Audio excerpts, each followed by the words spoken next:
Bonjour et merci infiniment de nous choisir encore en ce jour. Merci de votre fidélité en ce deuxième samedi de l'année nouvelle 2023 pour continuer nos échanges ici en studio avec des personnalités, des invités qui viennent nous aider à décrypter l'actualité, les faits de société de tous les jours. Rencontre, échange, nouveau numéro pour ce jour. Nous allons revisiter encore ces faits marquants de l'année qui s'est achevée il y a quelques jours et de l'EPC d'avenir pour cette nouvelle année 2023 avec de nouveaux défis, de nouveaux enjeux.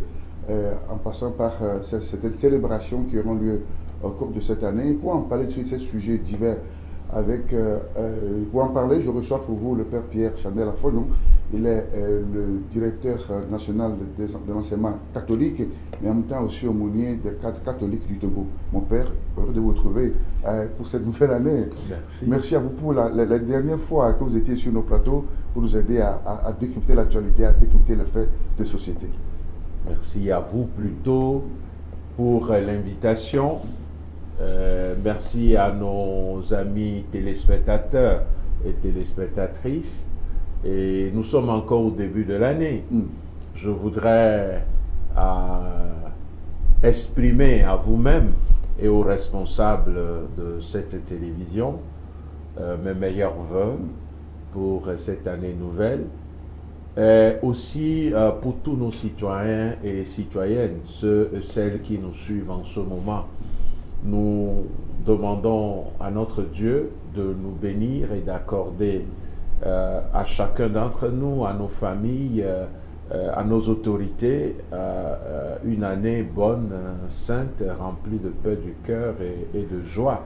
Et chaque fois que nous souhaitons que l'année soit bonne, il s'agit d'un engagement personnel, de faire en sorte de faire tout ce qui est en notre pouvoir, en mon pouvoir, envers l'autre, pour que l'année soit vraiment une année de félicité pour cette personne. Donc, prenons l'engagement de rendre cette année belle, cette année bonne, cette année heureuse pour nos frères et sœurs, depuis les premiers responsables de notre nation jusqu'aux derniers citoyens et vice-versa. C'est ça. Merci mon Père, nos voeux réciproques aussi à vous. Merci. Et bonne santé, parce que vous êtes sur plusieurs chantiers, n'est-ce pas?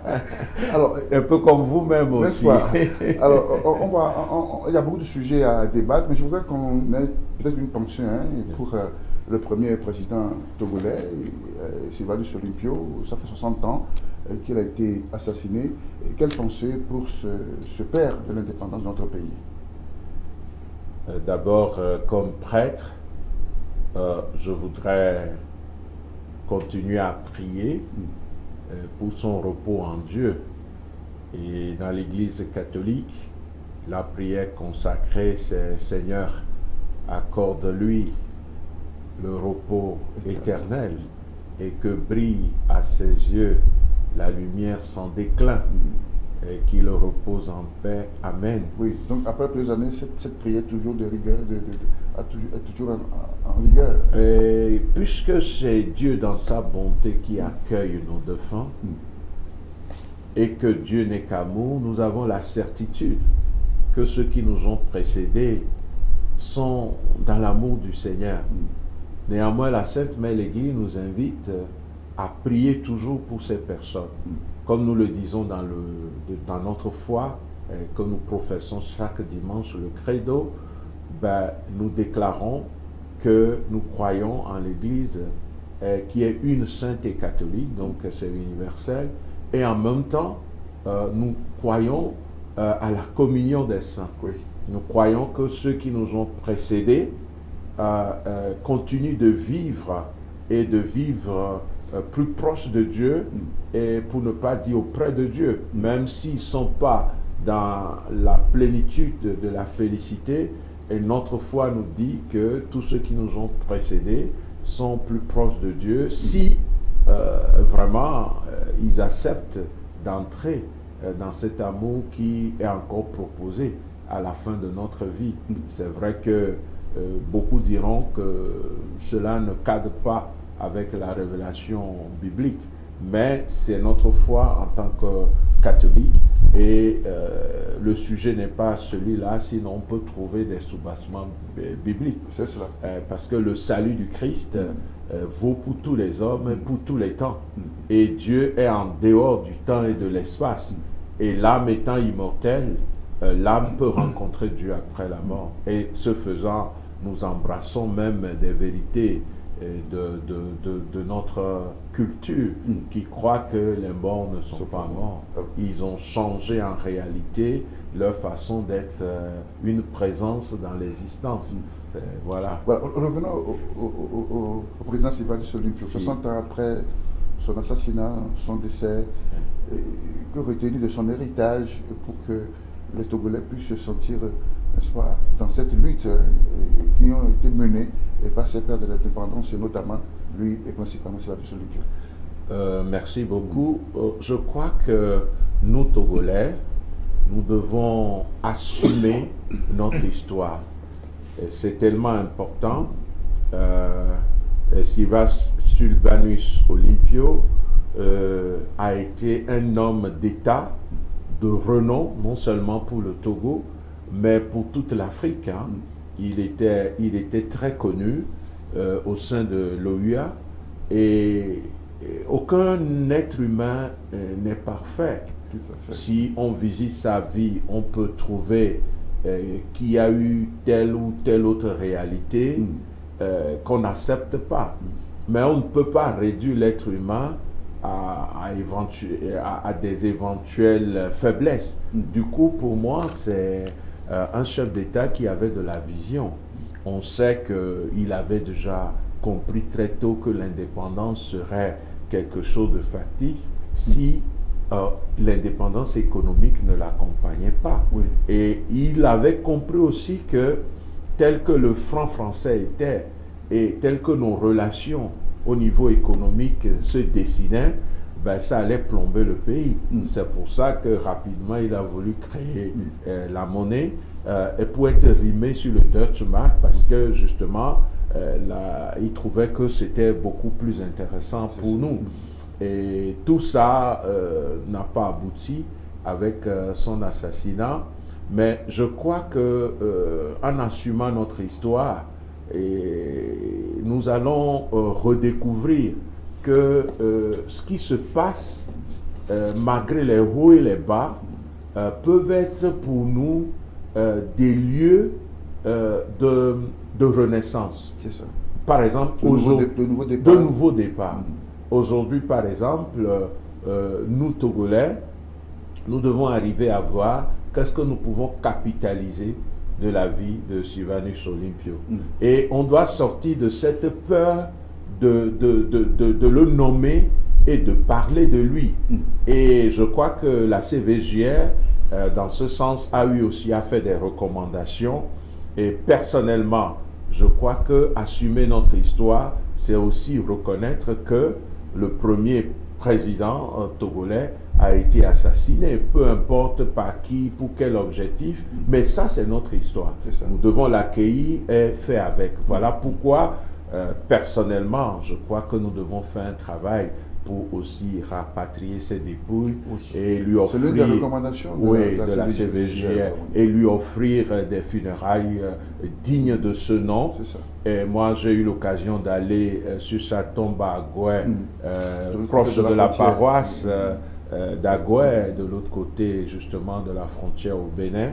Et je crois qu'on doit sortir de certaines peurs, on doit se dire... Sylvanus Olympio fait partie de notre histoire et nous ne pouvons pas nous réconcilier avec nous-mêmes et nous repositionner comme nation en faisant semblant de faire un usage stratégique avec cet homme. Parce que dans le pays, tu vas voir des gens qui se réclament de lui et qui vont partir de là pour finalement faire beaucoup de boucans et d'autres qui n'aimeraient pas du tout qu'on en parle. Et moi, je pense que on doit dépasser ça. Quel que soit notre camp politique, les camps politiques dans le pays, nous sommes citoyens togolais. Et nous ne pouvons pas faire aujourd'hui l'histoire de notre pays en oubliant des hommes et des femmes qui ont fait cette histoire. Tout à fait. Ce serait une forme d'aberration.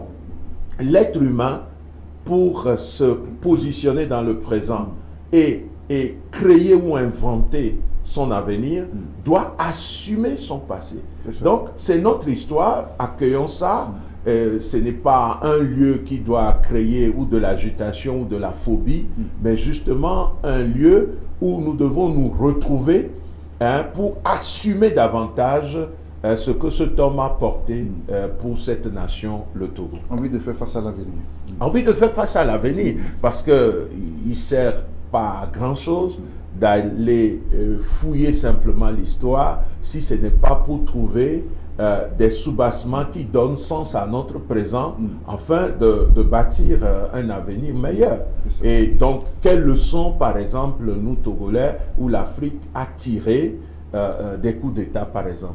Quand on voit qu'aujourd'hui encore, malheureusement, l'Afrique continue à avoir comme moyen d'alternance politique les coups d'État. Alors, je pense qu'en entrant dans cet événement, chaque Togolais qui soit aujourd'hui au pouvoir ou en train de vouloir conquérir et le pouvoir l'exercer, ils doivent se dire, notre histoire est telle que aujourd'hui nous devons nous repositionner pour qu'il y ait ce que l'on appelle la non-répétition des erreurs.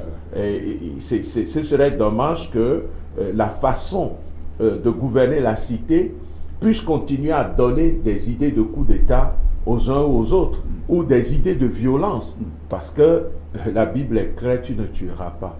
Nous n'avons pas besoin de verser le sang de nos citoyens pour des raisons politiques. Et donc là, je crois qu'il faudrait retourner dans les recommandations de la CVJR, prendre notre courage à deux mains, que ce soit ceux qui nous gouvernent aujourd'hui ou les autres acteurs politiques, pour faire quelque chose ensemble en sa mémoire. C'est très important.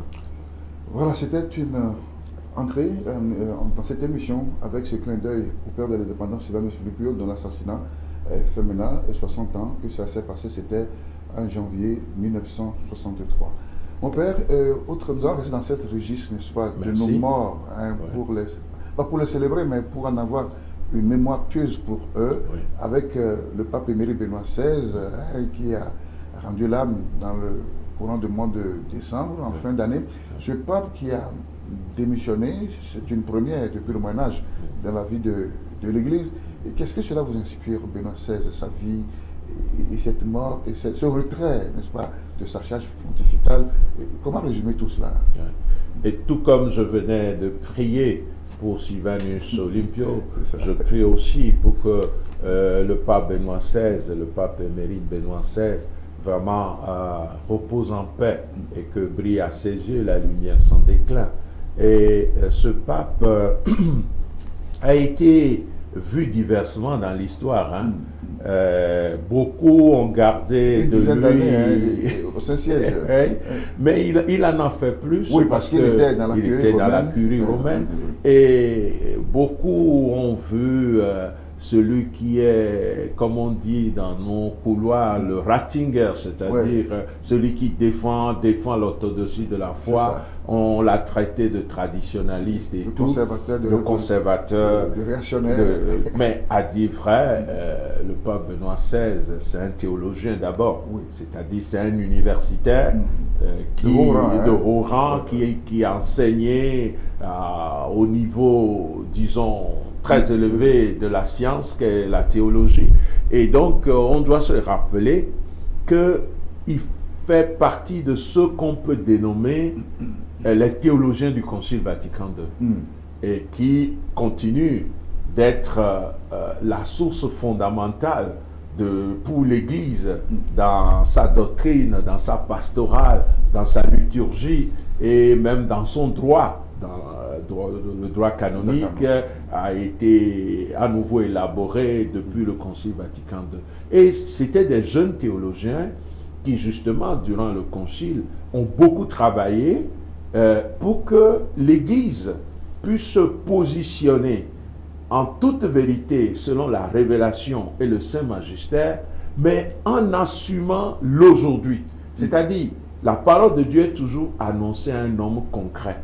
quand Jésus lui-même a voulu nous parler, et il a pris chair et il a parlé un langage humain et il s'est incarné dans une culture précise, la culture juive, et a utilisé les symboles, les proverbes et la narratologie de ce peuple pour communiquer. Et donc, ce qui était important au Concile Vatican II, entre autres, ça a été l'apport de ces jeunes théologiens dont Joseph Ratzinger, qui est devenu le pape Benoît XVI. Et donc je pense qu'on doit le dire. Et après, comme pape, c'est un homme qui a beaucoup d'humilité. Quand on lit son testament, qui fait à peine 2 pages, mais il a plus rendu grâce à Dieu, remercié le Seigneur pour ses parents, ce que le Seigneur lui a donné d'être dans l'Église, et il s'est totalement remis entre les mains du Seigneur. C'est très touchant. C'est un homme très humble, et je pense qu'une des qualités, non seulement humaine et spirituelle, mais aussi évangélique, c'est l'humilité. Quand il a senti que ses forces physiques, à cause de l'âge et de la santé, mais aussi les défis auxquels l'Église doit faire face, qui n'a plus la force nécessaire pour être celui qui pilote tout ça, il a préféré un retrait. Et dans le jargon de l'Église, on parle plus de renonciation que de démission. La preuve, c'est qu'il est resté évêque, pape jusqu'à la fin de ses jours. Donc, il n'a pas démissionné par rapport à ce que Dieu lui a confié, mais il a renoncé en tenant compte de ses capacités réelles à une charge. Et ça, c'est de l'humilité. C'est vrai que parmi les papes modernes, on n'a jamais vu ça, mais vous avez eu à le dire déjà au Moyen-Âge, il y a eu des papes qui ont aussi renoncé à la charge. Et donc, nous prions pour qu'il repose vraiment en paix. Et un homme très intelligent, mais en même temps humble, c'est pas souvent évident. Mais on a eu la chance d'avoir ça avec Benoît XVI. Et nous pouvons simplement demander la grâce nous-mêmes d'avoir cette intelligence de la foi. Comme disaient les pères de l'Église, nous croyons pour comprendre, mais nous comprenons aussi pour croire.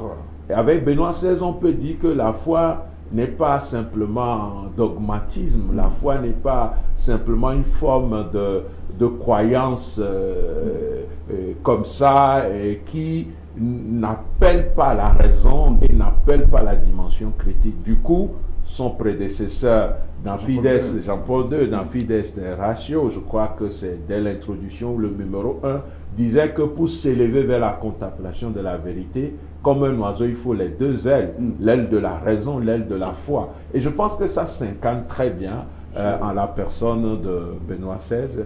Et nous remercions le Seigneur de nous l'avoir donné. Et nous souhaitons qu'il repose en paix. Et quand il sera dans la béatitude, et nous espérons qu'il y est déjà, qu'il intercède pour l'Église qui est encore en route. C'est ça. Il y a cette sortie médiatique du pape Benoît XVI qui n'a pas plu forcément à la communauté musulmane. Soit il a été sévère envers... dans une de ces déclarations envers la confession musulmane. Je pense que c'est son discours qu'il a eu à tenir dans un monde universitaire. Je crois que le pape a été aussi victime d'une certaine mondialisation, parce que il y a des lieux où quand on parle à un auditoire. Aujourd'hui, avec les réseaux sociaux, avec les médias, tout est à la place publique. Et le pape s'adressait à des intellectuels. Le pape n'était pas dans une activité religieuse. Par exemple, cette déclaration, ce n'était pas l'homélie. Donc, il n'est pas dans une dimension pastorale. C'est quand même le chef de l'Église catholique. Et chaque fois qu'il prend la parole, eh bien, ça engage l'Église. Oui. Absolument. Que ce soit dans un amphi d'université, ou que ce soit dans une paroisse, c'est le chef de l'Église catholique qui parle. Ça, c'est vrai, mais le même message que je vais véhiculer, ou vous-même, à l'endroit de vos apprenants, par exemple, quand vous êtes en train d'enseigner, peut ne pas être la même façon de communiquer, par exemple, quand vous êtes dans une réunion de famille. Donc, ce que je veux dire, c'est que le pape n'est pas désincarné. Le pape est un être humain et ce discours dans un monde d'intellectuels suppose que on peut réfléchir, on peut dire les choses, on peut les critiquer, on peut les remettre en cause, on peut susciter le débat. Tout de suite, ça a été pris comme une façon de dénigrer la religion islamique, mais le Vatican a eu à faire des mises au point pour dire que ce n'était pas du tout l'intention du pape, et le pape est en droit, quand il est dans un monde donné, de pouvoir exprimer son point de vue. C'est même un besoin intellectuel. Et ce qu'on oublie souvent, c'est que il y a eu dans l'histoire, chez nos frères musulmans, beaucoup d'intellectuels qui aimaient le débat. Et on sait que, par exemple, Aristote, comme philosophe, n'était pas du tout connu en Europe. C'est grâce à des érudits, à des savants musulmans, que Aristote a été introduit en Europe. On connaissait que Platon. Donc, il y a eu une période où des grands comme Averroès, Avicenne et d'autres grands savants musulmans ont travaillé beaucoup la question universitaire, la question du débat. Aujourd'hui, la tendance, quelquefois, c'est que on n'arrive plus à distinguer ces deux niveaux où nous sommes en train de débattre pour aller de loin, et du coup, je ne peux apporter que ce qui est ma conviction intellectuelle ou spirituelle ou autre. Donc, je pense qu'il faut distinguer quand même de temps en temps ce qui est un discours intellectuel dans le monde universitaire d'une déclaration pastorale. La preuve, c'est que le dialogue interreligieux, et depuis et surtout au Concile Vatican II, a été consigné dans des documents. Ce n'est pas les propos d'un pape qui va remettre en cause l'enseignement d'un concile.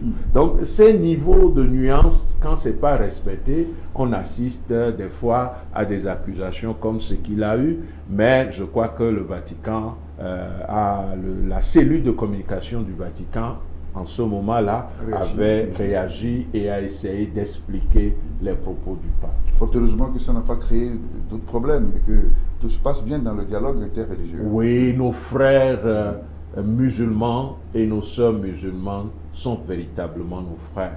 Nous avons en commun la foi en un Dieu unique. Et ce Dieu, il est tout puissant pour nous. Et nous savons que ce Dieu a fait alliance avec des patriarches, dont Abraham. Et donc, nous avons en commun la Vierge Marie. Moi, j'ai lu des sourates extraordinaires sur la Vierge Marie comme la mère de Jésus. Et Jésus est reconnu dans la foi musulmane comme prophète. Maintenant, dans notre foi chrétienne, il y a d'autres nuances, mais là, nous sommes au niveau, disons, dogmatique.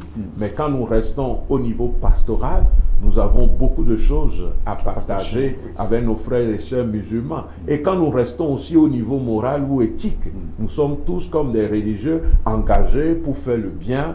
Nous avons tous en commun les 10 commandements qui est la loi de la conscience, si on peut ainsi dire. Bref, aujourd'hui, il ne devrait plus y avoir de conflit entre les confessions religieuses en général et particulièrement entre l'Église catholique et l'islam. Bon, retour à la rénonciation de Benoît XVI, est-ce que cette date peut susciter d'autres envies dans l'Église? Parce qu'il y a dans les coulisses cette rumeur portant sur une rénonciation possible du pape François. Est-ce que ça a eu des incidences? Je crois que le pape François aussi est un homme très humble et qui dit qu'il a déjà laissé, entre guillemets, son testament. Et du coup, si il arrivait que pour l'une ou l'autre raison, il se découvrirait au plus profond de son être, de sa conscience, dans sa relation du cœur à cœur avec Dieu, qu'il ne peut pas continuer à assurer ce ministère, ce service de vicaire du Christ qui est le pape, donc du successeur de Saint-Pierre, il pourrait aussi renoncer. Je crois que cela n'est que de l'humilité. Les papes ne sont pas comment je peux dire, ils sont humains. Ils sont humains comme nous tous. Et que ce soit l'âge, que ce soit la santé, ils peuvent renoncer à la charge. Et ça, je crois que c'est un acte de foi, parce que j'aime l'Église. Si je ne peux plus, il y a d'autres qui peuvent, et je ne peux pas les empêcher. Et ça devient aussi une leçon à tous ceux qui s'accrochent au pouvoir. Tout à fait, oui. Et des fois, on est malade de voir des gens, pas seulement au niveau de la gouvernance de nos pays, mais quelquefois même dans nos villages, dans nos maisons. Un chef de famille ou bien un chef de village qui n'en peut vraiment plus. Il n'entend même plus des fois. Il est fatigué. Frappé d'infirmité de vieillesse. D'infirmité de vieillesse. Mais tout le monde doit aller là pour apporter les problèmes. Et le pauvre Dieu seul sait s'il comprend. Parce que il n'a plus les capacités. Donc, quand je quitte là, c'est aussi une leçon d'humilité pour nous tous. C'est Dieu qui est souverain et absolu. Aucun humain n'est absolu. Et pour ça, on doit apprendre à se décentrer. On doit accepter, laisser la place à d'autres. Et ça, ce qui se passe en religion est valable dans la vie en général, que ce soit dans la société, que ce soit en politique. On ne peut pas s'accrocher au pouvoir. Parce qu'à un moment donné, parce que nous sommes ensemble et qu'on n'est pas unique et qu'on n'est pas indispensable, il faut apprendre à se décentrer. Et j'aime bien l'image de Saint Jean-Baptiste dans les évangiles. Au sujet de Jésus, Saint Jean-Baptiste disait, il faut que moi je puisse diminuer et que lui puisse croître. Je crois qu'à chaque étape de nos vies, depuis la famille, passant par la communauté jusqu'au niveau de nos États, on doit avoir cette humilité de dire, j'ai fait ma part, j'ai apporté ce que je peux apporter. Et je ne suis pas le meilleur. On n'est pas irremplaçable. Et je ne suis pas irremplaçable. La preuve, c'est que je peux mourir, on va me remplacer. Ou bien je peux tomber gravement malade, j'entre en coma, on va me remplacer. Et donc, je peux reculer pour que, d'autres puissent continuer. Du coup, est-ce que le pape Benoît XVI a laissé comme témoignage interpelle à différents niveaux. On n'a pas encore, le pape François n'a pas encore renoncé à la charge, mais je crois que ce qu'il voudrait dire, c'est que si vraiment devant Dieu et devant sa conscience, il ne peut plus, certainement qu'il ne va pas forcer les choses. C'est ce que moi j'ai compris. C'est ça. Oui. Au-delà de ces infirmités de vieillesse ou de santé de l'âge qui auraient frappé le pape Benoît XVI, justifierait sa renonciation, on parle aussi de ces dérives de l'Église qui n'arrivaient plus à supporter. On parle de tous ces scandales qui ont éclaté. Ce n'est plus un secret, mon père, pour personne. On en parle chaque jour. Il y a même une commission en France qui a statué sur ces scandales qui ont éclaboussé l'Église. Beaucoup d'esprits pensent que c'est ça que le souverain pontife Benoît XVI ne pouvait plus supporter. Il a dû donc rendre ta vie. Oui et non. Oui, parce que ce n'est pas les tout premiers scandales dans l'Église. L'Église est fondamentalement humaine et en même temps elle est divine. Divine parce que c'est le corps du Christ. Ça, c'est Dieu qui l'a voulu comme ça. Humaine parce que c'est des hommes de sang et de chair que Dieu a appelés. Et le scandale a commencé déjà à l'âge apostolique. Un des grands scandales, c'est qu'un ami personnel de Jésus puisse prendre l'argent et lui dire, le gars là, faites ce que vous en voulez. Il est nommé Judas. Le scandale était déjà dans la communauté. C'est tellement scandaleux que sur les 12 après Judas, mais les autres aussi sont partis, excepté Jean, qui a pu tenir au pied de la croix selon son évangile au chapitre 19. C'est aussi un scandale. Est-ce qu'on abandonne comme ça son ami? Et après, on va trouver que durant l'histoire de l'Église, il y a eu des erreurs, il y a eu par exemple l'Inquisition, il y a eu les croisades. Donc ça, c'est l'histoire aussi de l'Église. Tout à l'heure, je disais au sujet de notre pays qu'il faut assumer notre histoire. Et l'Église, c'est parce qu'elle a assumé toutes ces histoires qu'elle arrive à se renouveler, à être plus fidèle à l'Évangile. Parce que l'Église a pour désir, à travers ses fils et filles, d'être fidèle à l'Évangile. Mais sa fidélité n'est jamais à 100%. Pourquoi? Parce que nous sommes des pécheurs et nous sommes chaque jour appelés à nous convertir. Donc pour ces scandales, je dis oui ou non. Non, parce que ce n'est pas nouveau. Ce n'est pas ça qui va faire qu'un pape va renoncer à sa charge. Oui, parce que il n'y a pas que ça. Et donc, tous ensemble, à un moment donné, le pape a compris qu'il ne pouvait pas. Donc, il y avait les scandales sexuels, d'abus surtout. Il y avait au niveau des finances aussi des scandales où on a parlé de blanchiment d'argent et d'autres choses. Et donc, plein d'autres choses peut-être que nous, on ne sait même pas. Mais qu'est-ce que je voudrais dire? Parler de ces scandales dans l'Église rappelle que nous devons être tout le temps en chemin de conversion, de métanoïa. Et ça, c'est valable pour le pape et c'est valable pour tous les fidèles. Il est très facile de montrer du doigt les gens. C'est vrai, il y a eu des enquêtes, mais on est en train de passer aussi à l'autre extrême. Par exemple, certains pensent que tous les prêtres sont des abuseurs parce qu'ils sont des célibataires. Mais je dis, les études existent. Où là où on abuse beaucoup des enfants, c'est au sein de la cellule familiale. Les études sont là. Et des fois, c'est avec les éducateurs.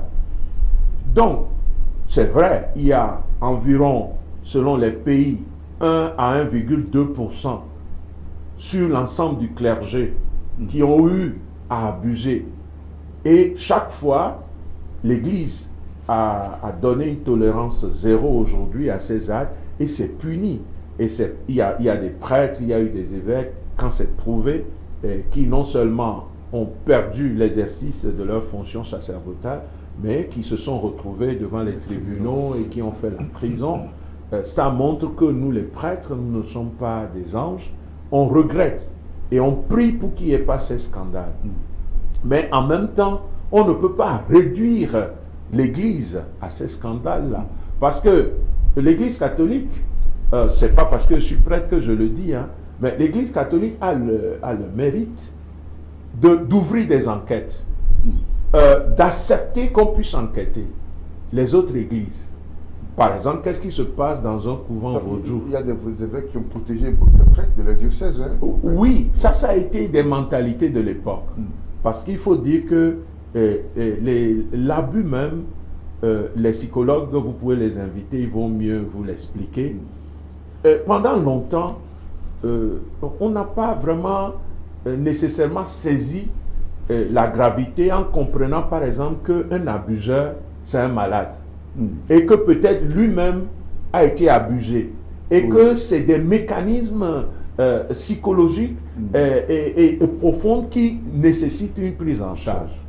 On l'a compris quelquefois simplement comme une faiblesse humaine. Et ça fait que des évêques ont dû changer des positions aux prêtres. Mais ça, aujourd'hui, plus personne ne le fait. D'autre part, qui savait vraiment ce qui se passait? Puisqu'il y avait comme un tabou autour. Donc, certains évêques qu'on accuse d'avoir protégés n'avaient pas nécessairement toutes les informations. Maintenant, peut-être qu'il y a une petite portion qui avait l'information et a protégé simplement pour éviter le scandale. Mais aujourd'hui, l'Église n'est plus à ce niveau. Le prêtre, l'évêque ou l'agent pastoral qui abuse est sanctionné. Et le droit canonique a dû même changer. On a ajouté d'autres articles pour qu'on puisse qualifier ce crime et qu'on puisse punir cela. Donc, de là, réduire l'Église catholique aussi à ça, je pense que c'est exagéré. Parce qu'il serait bien qu'on puisse regarder ce qui se passe dans les autres confessions religieuses. Hein. Ce n'est pas parce que le prêtre est célibataire. Je parlais des couvents tout à l'heure. Qu'est-ce qui se passe dans les couvents? Qu'est-ce qui se passe dans toutes ces églises de nos quartiers? Parce que ce n'est pas parce que nous sommes célibataires que automatiquement nous sommes des abuseurs. Et comme je l'ai déjà expliqué, et ça n'a rien à voir avec le célibat sacerdotal, mais nous devons savoir qu'il y a dans la société, excusez-moi, des gens qui ont des problèmes ou qui sont entre guillemets malades. Et donc, on peut en trouver parmi les prêtres. Et ce qu'il faut, c'est qu'on puisse protéger prioritairement les enfants, rétablir les victimes dans leurs droits, et c'est prioritaire, mais on ne peut pas laisser de côté aussi l'abuseur. Il faut qu'on les accompagne. Moi, quand je vois le nombre d'enseignants qui quelquefois abusent des filles mineures, et ironie du sort, hein, quand j'étais encore sur le terrain, quand je dénonçais pour que la gendarmerie ou la police puisse se saisir des faits, c'est les parents même qui viennent à la maison dire c'est la mentalité. Il y a cette présentation culturelle. Donc c'est culturel. Donc quand on accuse les évêques, c'est que jusqu'alors, même dans nos villages, l'abuseur n'est pas livré. On estime qu'on doit faire des négociations, on doit le punir un peu, et puis ça, la vie continue. C'est parce qu'on n'a pas compris que quand un enfant est abusé, on a créé vraiment dans sa vie un drame. Et que difficilement, un enfant qui a été abusé, qui n'a pas été suffisamment accompagné, peut être un adulte mature et responsable. Et donc, je crois qu'on découvre de plus en plus que c'est des actes très graves et on doit prendre les dispositions pour pour les décourager et en même temps pour protéger au maximum les enfants. Maintenant, dans l'Église, il y a eu d'autres formes de scandales qui étaient liées à l'argent, aux finances et tout. Et là aussi, il y a eu beaucoup de travail. Donc, je crois que l'Église, elle est pécheresse, mais elle est en même temps sainte parce que c'est le corps du Christ. Et le Christ a un rejet total pour le péché, mais n'a jamais rejeté le pécheur. Nous sommes appelés à nous convertir. C'est cela. Rencontre échange, nouveau numéro. Nous parlons de ce fait de société avec le père Pierre Chanel Afoyon. Il est le directeur national de l'enseignement catholique au Togo. On en parlera tout à l'heure. L'enseignement catholique qui fait ses 30 ans dans notre pays. Mais avant d'y arriver, mon père, il y a cette dérive éthique que l'on constate ces derniers jours. Peut-être pas trop en relation avec ce qui s'est passé ou ce qui se passe dans l'Église, mais de votre point de vue, en tant qu'éducateur responsable d'Église, est-ce qu'avez-vous constaté qu'il y a plus de dérives aujourd'hui, plus de dérapage au plan éthique que par rapport à hier?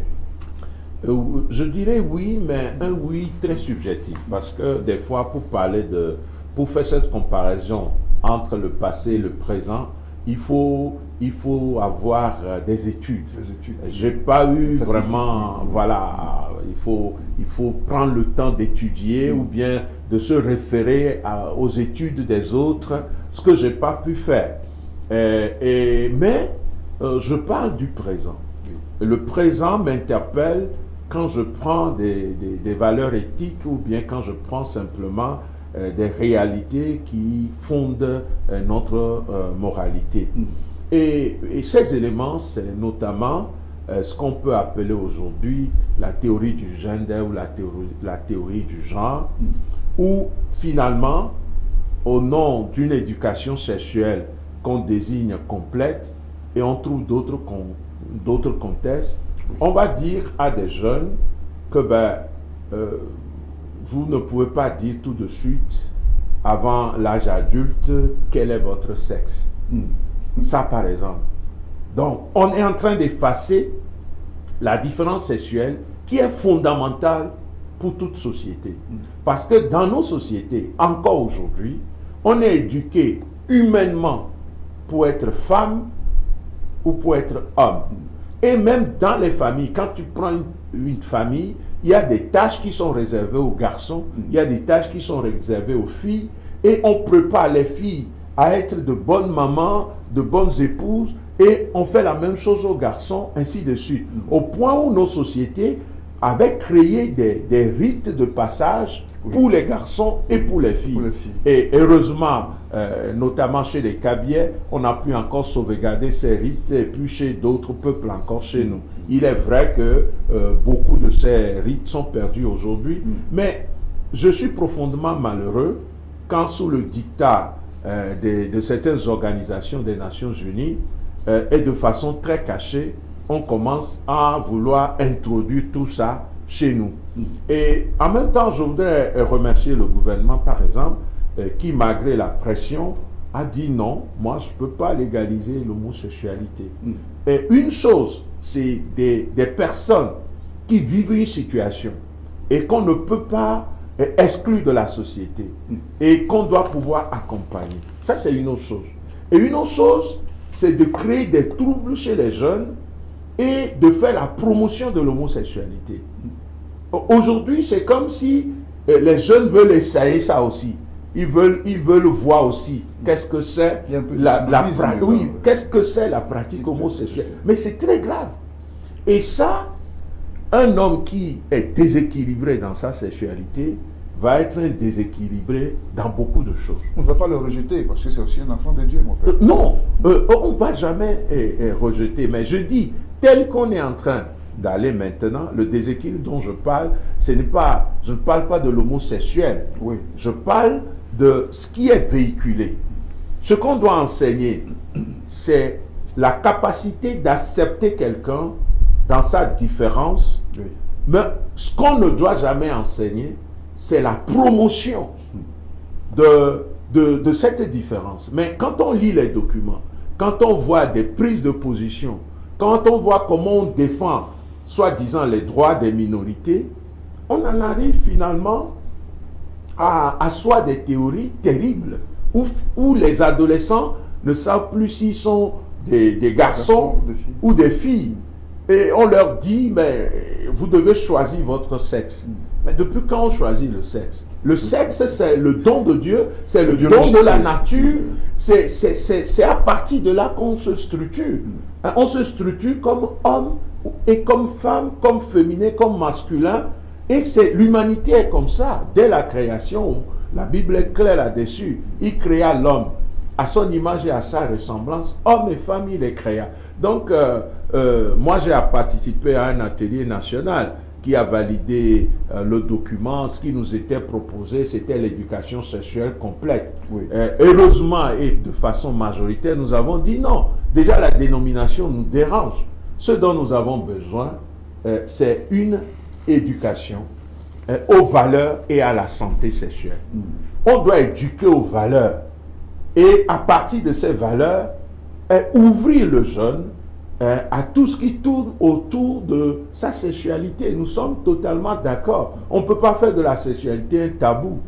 Mais il y a une façon d'enseigner cette discipline où on doit comprendre que sans les valeurs qui structurent la personne, tu as beau essayer de bâtir après, les fondations n'étant pas là, ça va être raté. Oui. Alors, pour moi, j'ai l'occasion, qu'on me pardonne les téléspectateurs, les autorités, je voudrais humblement plaider pour que le ministère en charge de l'éducation dans notre pays puisse avoir un regard très critique sur les manuels en expérimentation. On est sur une antenne, je ne veux pas tout déballer ici, mais il y a des choses qui existent déjà dans nos établissements et qu'on enseigne, mais quand tu lis, tu as mal au ventre. Moi, je n'ai même pas le courage de dire publiquement certaines choses ici, mais et qu'on enseigne allègrement à nos enfants. Et je trouve que il faudrait que nous soyons nous-mêmes, que nous ne puissions pas, au nom des dictats de telle ou telle autre institution internationale, laisser le ver entrer dans le fruit, je veux dire laisser des dérapages prendre forme au sein de notre population jeune. Nous sommes à l'ère de la mondialisation, mon père. Aucun pays, aucune société ne peut évoluer aujourd'hui en rang solitaire. Hein. Il y a tout un monde que nous partageons ensemble avec les médias qui nous assaillent de toutes sortes d'informations. Justement, pour aller à une mondialisation humanisée, il faut que les jeunes puissent intérioriser des valeurs.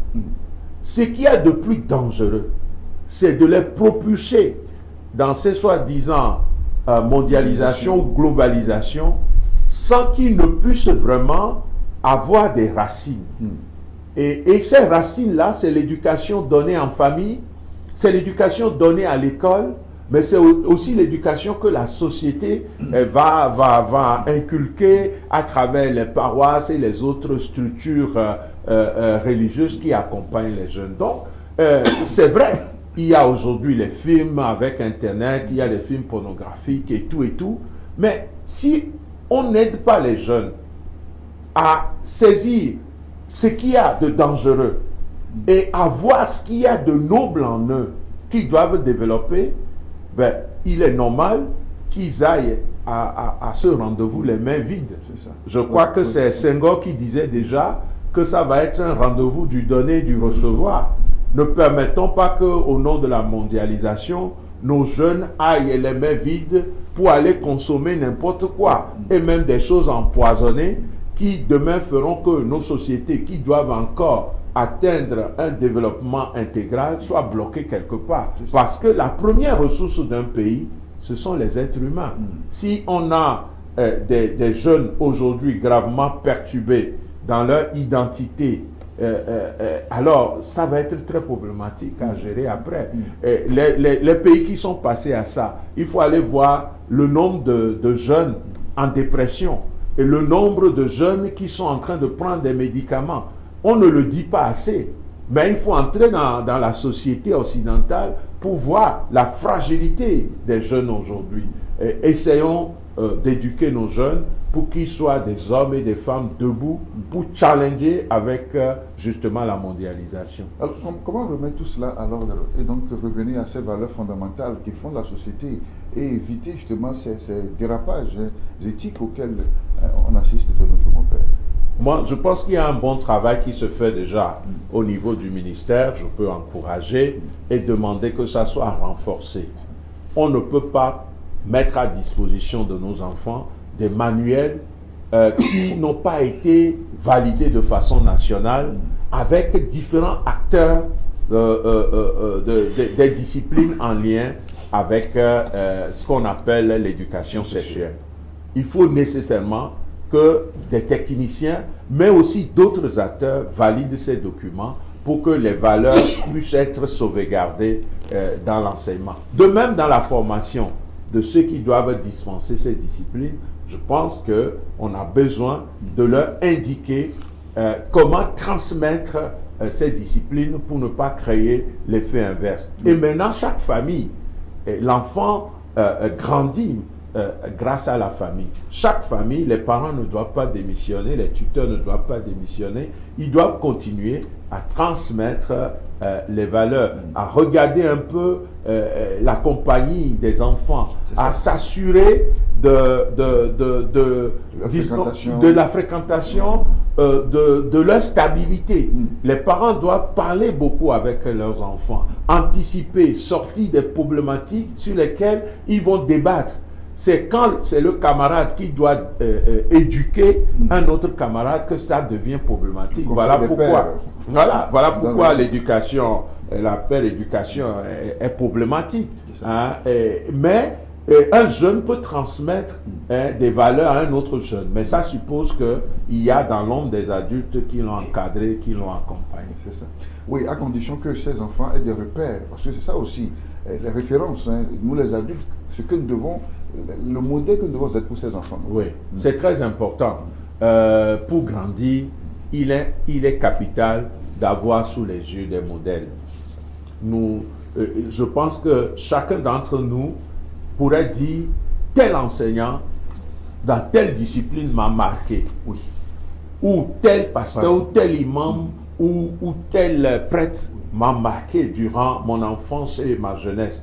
On peut le dire d'un parent, on peut le dire d'un oncle, d'une tante. Donc, nous avons ce devoir, nous les adultes, d'être pour les jeunes des modèles.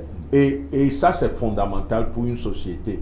Voilà pourquoi, quand nos leaders politiques prennent la parole publiquement, quand des adultes vont sur les réseaux sociaux et disent du n'importe quoi. S'invectiver. Et on pense qu'on est en train de faire un combat. Non. On apprend à nos enfants que si tu n'es pas d'accord avec quelqu'un, il faut l'insulter. Même si c'est une autorité, tu l'insultes correctement et puis tu as trouvé la solution. C'est archi faux. Donc, nous devons prendre nos responsabilités quand nous sommes en train de communiquer et nous devons faire en sorte que les jeunes, c'est vrai, on n'est pas sains, mais que les jeunes trouvent en nous un minimum indispensable qui puisse leur donner le goût de vivre, par exemple, une valeur comme le respect. Oui. Comment tu peux dire à la maison à ton enfant, mais tu me manques de respect, alors que ton enfant sait qu'à chaque émission sur les réseaux sociaux, tu insultes les autorités. Mais il va le faire, ça devient pratiquement quelque chose d'inconscient. Papa lui-même insulte chaque jour. Mais dès que tu dis un petit truc, il veut rétorquer. Il se prend pour qui? Et à partir de 18 ans, si tu ne sais pas faire, il va te dire, mais je te ressemble. Hein. En fait, je te ressemble. Aujourd'hui, il y a des enfants comme ça qui le jettent en plein visage à leurs parents. En fait, je te ressemble. Comme tu insultes, moi aussi j'insulte. J'ai pris l'insulte, mais on peut prendre plein d'autres choses. Hein? Plein d'autres choses. L'alcool devant les enfants. L'alcool, la cigarette devant la violence conjugale. Et certaines discussions dont les enfants n'ont pas besoin. Et excusez-moi, on a surpris des enfants en train de regarder des films pornographiques. C'est leurs parents qui ont laissé ça dans le lecteur. Mais comment on peut protéger nos enfants quand nous-mêmes, on est dans ces légèretés? Donc, je suis d'accord que comme adulte, on doit faire des efforts. Un parent paresseux, par exemple, qui est partisan de moindre effort, comment il peut parler à un jeune pour qu'il s'investisse et aille jusqu'au bout de l'effort scolaire et tout le reste? Les enfants nous regardent, ils voient comment quand papa revient du service, il se met encore à table, il lit, il voit son rythme et il écoute ce que les autres disent dans le quartier sur son père ou sa mère. Donc tout ça, ça participe à leur éducation. Mon père, merci beaucoup pour toutes ces explications. Dernière volet de discussion, on va parler de l'école catholique au Togo, qui fait ses 30 ans cette année. Vous êtes directeur national de l'école catholique. Rapidement, mon père, quel bilan, en tout cas, quel est l'impact, n'est-ce pas, que l'école catholique, n'est-ce pas, a eu sur l'éducation nationale dans la formation des jeunes Togolais? Je dois dire que l'école catholique et aussi l'école protestante sont des pionniers. Si nous parlons école, alors elles sont pionnières de l'éducation au Togo. Et du côté catholique, c'est avec nos frères allemands qui étaient en mission chez nous déjà le 26 août 1892. Et le 27, ils se sont installés, le 27 août, et déjà le 28 septembre 1892, l'histoire est là, hein, il y a plusieurs documents. Il y a les publications du professeur Gaïbor, il y a la publication du père Emmanuel Maossi Degbert, et puis du père Muller. Il y a plusieurs publications sur le sujet. Donc déjà, on nous dit que le 28 septembre 1892, ils avaient déjà ouvert la première école avec 25 élèves. Et quand ils devaient quitter le Togo... Avant l'école publique? Il y avait quelques écoles gouvernementales, mais je ne saurais le situer. Un historien le ferait mieux. Oui. Mais je sais que l'école catholique et l'école protestante aussi, on peut faire cette histoire, se sont disséminés très vite. Et les Allemands ont réussi à créer des écoles jusqu'à Lejo. Et ils avaient déjà des écoles à Bassa. Et quand ils quittaient le Togo à cause de la guerre en 1914, ils avaient laissé 300 écoles déjà, les Allemands, à l'époque. 300 écoles catholiques existaient déjà, sans compter l'école protestante. Donc, pour dire qu'ils ont beaucoup travaillé. Et c'est ce que nos églises continuent, je veux dire particulièrement l'église catholique, puisqu'il s'agit des 130 ans de l'école catholique au Togo. Et nous avons fait l'ouverture solennelle, nous continuons les activités et nous sommes fiers de ce que nous avons pu apporter. Et vous savez, je disais avec fierté que, qu'on le veuille ou non, il y a le chef de l'État qui fut un ancien élève de Chaminade et ensuite du collège protestant. Et nous avons quand même fait du travail au gouvernement, à l'Assemblée nationale. Nous avons beaucoup d'anciens élèves. Maintenant, le défi, c'est de croiser davantage nos efforts pour arriver à garder le cap d'une éducation de qualité intégrale qui suppose un meilleur traitement des acteurs clés que sont les enseignants et le personnel administratif sur le terrain. Aujourd'hui, ce n'est pas le cas. Et là où le bas blesse encore chez nous, c'est le traitement salarial de notre personnel, que ce soit du côté catholique ou du côté protestant. C'est là où tous ces anciens élèves qui aujourd'hui peuvent décider dans le pays doivent comprendre que l'école catholique, l'école protestante, nous ne sommes pas là en concurrence, nous ne sommes pas là pour faire du business, nous sommes là pour être dans un partenariat très serré avec l'État pour continuer à offrir une éducation de qualité intégrale. Donc vous demandez plus d'appui, plus d'aide de la part de l'État, c'est ça? Oui, de façon indispensable, parce que l'enseignement ou l'éducation en général a un coût. Et il y a des pays qui ont compris ça. Hein. Le Ghana à côté donne un salaire aux enseignants du confessionnel. Il y en a aussi qui sont pris en charge par l'État chez nous ou bien? Oui, chez nous, il y a dans le préscolaire primaire, il y a quelques-uns qui sont pris en charge. Quand on prend la totalité, ça fait environ, dans le préscolaire primaire, environ 35% de notre effectif. Dans le secondaire, non. Par contre, l'État a fait quelquefois des enseignants et donne une subvention. Et cette subvention, il n'y a rien à cacher, les Togolais doivent le savoir parce que c'est avec leur argent. Cette subvention est de 400 millions par an. Mais je vous assure, quand vous entendez 400 millions et que, comme moi, vous n'avez pas encore compté 1 million, vous tremblez. Mais quand vous faites les calculs, il y a certains établissements, à la fin du mois, ils ont à peine 100 000 francs. Parce que c'est de l'argent qu'il faut distribuer par quota à tous les établissements. Si tu as 100 000 francs pour payer les enseignants, mais qu'est-ce que ça va donner? Ça ne donnera absolument rien. Parce que ça fait à peine le salaire d'un enseignant. Du coup, c'est les parents d'élèves qui vont essayer, mais on n'est pas encore au top. Vous savez, un pays très laïque comme la Belgique, comme la France, ils payent de façon intégrale le salaire des enseignants du confessionnel. L'Angola fait pareil, la Gambie fait pareil, le Mali fait pareil. Ça, c'est en Afrique, ça? C'est en Afrique.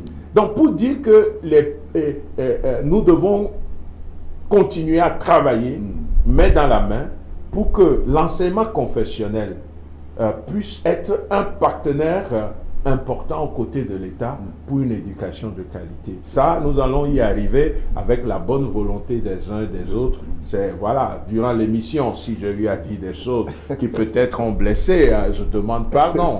Voilà. Merci beaucoup. Cette émission tire à sa fin. Rapidement, en 30 secondes, que dire en fin d'émission? Nous sommes en début d'année. Vous avez fait le vœu en début d'émission. Mais à la fin, quel message vous avez pour le peuple de Dieu? Non, je voudrais humblement citer Saint Paul. Dans Romains, chapitre 12, verset 21, Saint Paul écrit: ne te laisse pas vaincre par le mal, mais sois vainqueur du mal par le bien. J'aimerais que chaque Togolais, depuis le chef de l'État jusqu'au dernier citoyen, nous puissions nous dire que cette année, je vais faire l'effort pour que tout ce qui peut relever du mal ne puisse pas vaincre par moi.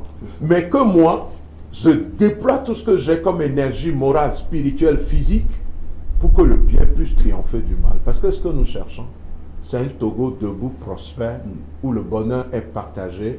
Et quand on dit « je suis Togolais », on a tellement de fierté qu'on n'a même pas besoin d'aller à l'aventure pour aller finir dans la Méditerranée ou aller dormir dans la rue à Paris en train de tendre la main pour avoir un euro pour prendre un café chaud.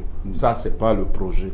Donc, travaillons à vaincre le mal par le bien. Vraiment, c'est sur ce mot cette exhortation, n'est-ce pas? Oui, tout à fait. que se refait cette émission de ce jour. Merci, mon père, d'avoir passé ce temps avec nous, à partager vos idées, vos réflexions avec nous suffisamment denses. Merci à vous également de nous avoir suivis. Je vous retrouve la semaine prochaine pour une autre réflexion, une autre rencontre pour